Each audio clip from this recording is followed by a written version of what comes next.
अस्सलाम वालेकुम दोस्तों। पाकिस्तान अपने ग्रुप स्टेज का आज आखिरी मैच खेलेगा। कहने को तो कोई मैच नहीं है मगर बहुत खास मैच है। अभी मजा आएगा ना भिड़ो। मेक और ब्रेक मैच कह सकते हैं क्योंकि ये जीतकर ही पाकिस्तान सुपर 8 में जा सकता है, जहां पर पाकिस्तान का मुकाबला न्यूजीलैंड, इंग्लैंड और श्रीलंका से है। मुझे लगता है कि वो मुकाबले पाकिस्तान के लिए बड़े इंटरेस्टिंग हो गए, मगर पाकिस्तान का प्लेइंग 11 अभी तक डिसाइड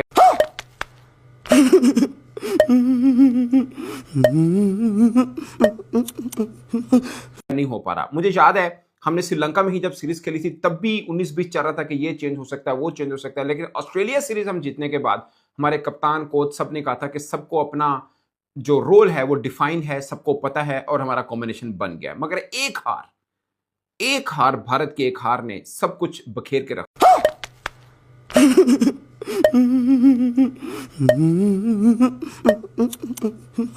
दी है।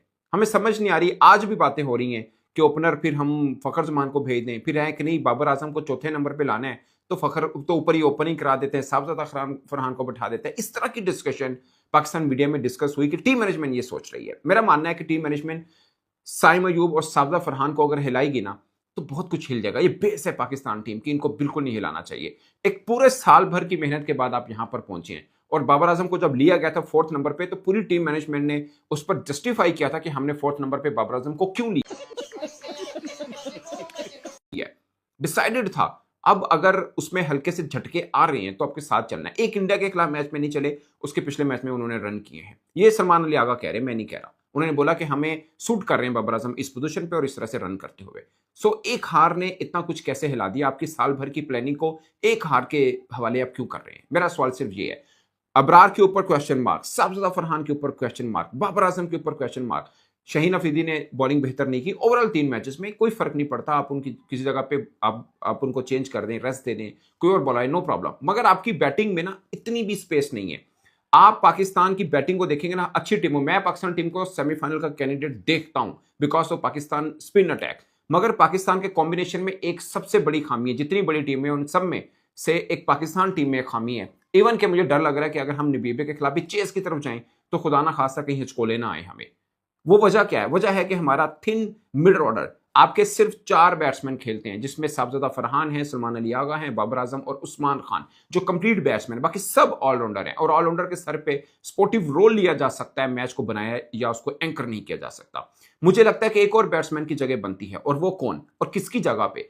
पाकिस्तान टीम में अपेरेंटली मुझे सिर्फ 2 चेंजेस चाहिए। मुझे लगता है कि बेहतर होगा। हाँ, पाले किले में जब हम जाएंगे कहानी थोड़ी डिफरेंट हो सकती है, जहां पर 181 रन भी चेस कर लिए थे श्रीलंका ने। वहां पे हमने स्पिन बढ़ाना है, वहां पे फास्ट बॉलर ऐड करना है, वो कंडीशन ऑन द डे हम कर सकते हैं। लंका प्रीमियर लीग में जब बाबर आजम खेले थे, एक वेन्यू के ऊपर शो किया था, वो वेन्यू पाले किले का था। मैं सिर्फ ये बताना चाह रहा हूं कि उसमें हाई स्कोरिंग रन हो सकते हैं, मगर प्रेमादासा में अमूमन नहीं होते। 175 रन जो भारत ने हमारे खिलाफ किए थे, आप उसको अच्छी पिच के 230-250 रन समझिए, क्योंकि इतनी टफ पिच के ऊपर 175 स्लो पिच के ऊपर बहुत ज्यादा रन थे। इतने स्पिनर, यानी वर्ल्ड कप में पाकिस्तान वही टीम है जिन्होंने 6 स्पिनर्स खिला दिए उस दिन, बट फिर भी इतने रन हुए थे। पॉइंट ये है कि आपके स्पिनर अंडर यूज हुए।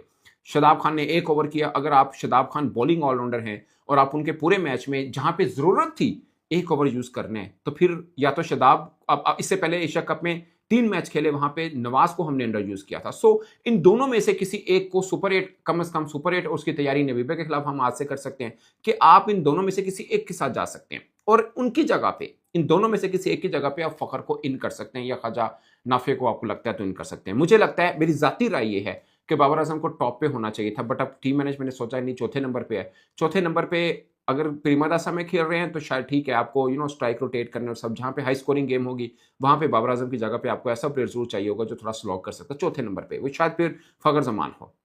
एसएससी में भी आप कह सकते हैं कि फखर जमान को आप चौथे नंबर पे ला सकते हैं, और फिर जब नवाज या शदाब में से किसी एक को ड्रॉप करने हैं, वहां पे आप ख्वाजा नाफे को लाना चाहे तो ला सकते हैं, या बाबर और फखर दोनों में से कोई भी जगह आपको कंफर्टेबल लगती है, उन दोनों में से कोई एक, बट जो चेंज करनी है फिर उसके साथ खड़े होने हैं। अगर आपको लगता है कि नहीं बाबर आजम को चौथे नंबर पे लाना गलत है, जो कि मुझे लगता है कि टफ कंडीशन में, लाइक अगर हम आगे जाते हैं तो हमने फिर ज्यादा मैचेस प्रीमादासा में ही खेलेंगे, तो आपको वहां बाबर आजम शायद चाहिए होंगे। हाई स्कोरिंग मैचेस तो होंगे नहीं अभी तक जो हमने देखा है, अगर पिच की क्या कंडीशन है नो वन नोस, तो वहां पे बाबर आजम भी ठीक है। फखर की भी बहुत अच्छी फॉर्म नहीं है, बट चौथे नंबर पे फखर का रिस्क भी लिया जा सकता है। मगर एक बैट्समैन ऐड करना है तो आपको दो जो ऑलराउंडर हैं, स्पिन ऑलराउंडर, एक्चुअली में हमारे 4 स्पिन ऑलराउंडर हैं। सलमान अली आगा ने बॉलिंग की है, साइम अयूब पूरे ओवर डालते हैं, नवाज है और शदाब है। इनमें से एक को तो निकालना है, कप्तान को आप निकाल नहीं सकते। साइम अयूब नंबर 1 ऑलराउंडर है, नवाज सबसे अच्छी बॉलिंग करें, आ जाके शदाब बचते हैं।